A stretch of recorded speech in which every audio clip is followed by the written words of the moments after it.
Boa noite a todos. Meu nome é Kate Sato Urbinati, sou aluna do programa de pós-graduação em Tecnologia em Saúde da PUC Paraná. Esse vídeo faz parte de um processo avaliativo da disciplina de Bioestatística, comandada pelo professor Adriano Akira. Muito bem, hoje nós vamos falar um pouquinho sobre medidas de associação, especificamente a medida de razão de prevalência e da razão de chances. A razão de prevalência pode ser denominada em alguns livros, em alguma literatura, como risco, e a razão de chances como o odds. A gente tem aqui um banco de dados, que é um banco de dados de câncer de mama. É um banco composto de 49 mulheres, no qual algumas têm câncer, outras não têm câncer, e algumas variáveis que eu vou explicar mais detalhadamente para vocês. Basicamente, nesse banco de dados, ele é composto de 9 variáveis, sendo elas o prontuário da paciente, o câncer é uma variável categórica dicotômica, se ela tem câncer ou não tem câncer. Então, só lembrando que para montar o banco de dados é interessante que você utilize o número 1 para quem tem a patologia e o número 0 para quem não tem a patologia. A idade em anos, que é uma variável numérica, o estágio da doença, que aqui ele é determinado 1 para sujeitos sem comprometimento de linfonodo, 2 seria com linfonodo sentinela, que já teve comprometimento, 3 com comprometimento de metástase próxima, que seria mama, comprometimento de linfonodos, 4, uma metástase geral, e número 5, que seria a recidiva, ou seja, o fato dessas mulheres retornarem, já tiveram câncer de mama e retornaram com a doença. A gente tem também o tabagismo, no qual nós dividimos em sim e não, lembrando 1 e 0. Atividade física em sim e não. Nível de atividade física foi utilizado um instrumento chamado IPAC, que é um questionário que consegue determinar qual o nível de atividade física desses sujeitos, se é um nível leve, moderado ou intenso. A vitamina D, a gente tem algumas pesquisas que já mostram a relação de baixas de vitamina D com a prevalência de câncer de mama. Então, nós temos a variável categórica, que ela está dividida em 1, 2 e 3. 1 seria um valor deficiente, o 2 seria insuficiente e o 3 o suficiente. E aqui é a mesma variável, né, da vitamina D, só que apresentada de forma numérica, em nanogramas por ml, ok? Então, as variáveis, elas podem ser visualizadas no nosso banco de dados, aqui, coluna por coluna. Então, qual que é o nosso principal objetivo nesse momento? Fazer uma análise, né, no qual a gente utilize a crosstabs, ou tabelas, né, que a gente chama tabelas de contingência. Então, a gente vem aqui em analisar, eu venho em estatística descritiva, tabela de referência cruzada, e eu vou associar. O que que eu vou associar, né? A doença, que é o desfecho, com algum fator de exposição. Então, aqui no caso, né, eu vou colocar em coluna o câncer, que é o fato da pessoa ter ou não ter câncer. Então, a coluna fica como variável dependente. E a variável independente, que é o fator de exposição, eu quero analisar, por exemplo, o tabagismo. Então, eu quero verificar qual que é a associação do tabagismo com a galera que tem câncer e que não tem. Venho em estatística, seleciono o risco, vou continuar. Venho em células, vou selecionar a linha, porque eu quero calcular a prevalência, o risco desses sujeitos. Vou em continuar e dou um OK. Então, o que que vai aparecer lá, né? Ele está analisando os 49 sujeitos, ou seja, todos os meus sujeitos realmente foram avaliados, e daí eu vou analisar, né, a questão, por exemplo, de razão de prevalência ou risco.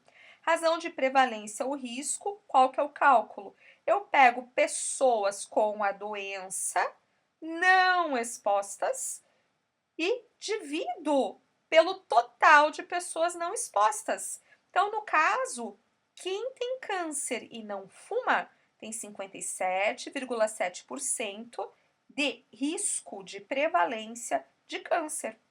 Enquanto que, quando eu vou calcular a prevalência de quem tem câncer e fuma, eu coloco os indivíduos que têm câncer, são 18 pessoas, divido pelo total de pessoas que fumam, eu vou ter 78,3%. Ou seja, o fato de você fumar pode aumentar a sua razão de prevalência em 78,3% para você ter câncer de mama, ok?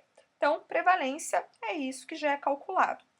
A estimativa de risco, ou a que a gente chama de odds, ou a que a gente chama de chance, basicamente eu tenho aqui 2,64. Então, o que vai acontecer? Eu vou calcular, né, 2,64 chances de pessoas que fumam desenvolverem câncer de mama. E daí eu quero saber, mas espera aí, tudo bem, ele está falando que eu tenho 2,64 vezes mais chance de desenvolver câncer de mama, mas essa chance de desenvolver câncer de mama, necessariamente, ela é estatisticamente significativa? Como que eu vejo isso? Pelo intervalo de confiança. Então, o intervalo de confiança aqui foi de 0,74 a 9,3. Eu sempre vou observar se o valor número 1 está contido ou não nesse intervalo. Então, no caso aqui, realmente o valor 1 de 0,74 a 9,3, ele está contido nesse espaço. O que isso significa? Que se o número 1 está contido, significa que não existe diferença entre câncer e não câncer, ou seja, não existe associação da pessoa fumar ou não fumar, se isso vai desencadear o câncer ou não. Apesar do odds ter dado 2,64 vezes mais chance, significa, como não tem um aqui, não existe associação. Mas, de repente, a gente pode analisar outra variável. Eu quero, de repente, trabalhar, ao invés de tabagismo, com atividade física. Então, de novo, venho em analisar, vou em estatística descritiva, tabela de referência cruzada, e na tabela de referência cruzada, eu vou verificar, ao invés de associar o tabagismo, eu quero associar o fato do indivíduo ser ativo ou não. Venho em estatística, clico em risco, continuar, vou em células, clico em linha e continuar. Vou dar o OK. Então, aqui ele já calculou, né, que 26 pessoas que têm câncer não fazem atividade física, enquanto que, né, só 7 pessoas que têm câncer fazem atividade física.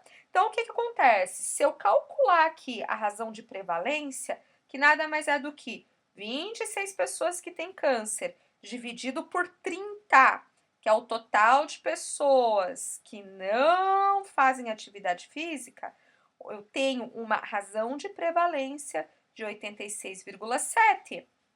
Ou seja, o fato de não fazer atividade física aumenta a prevalência em 86,7 para câncer de mama.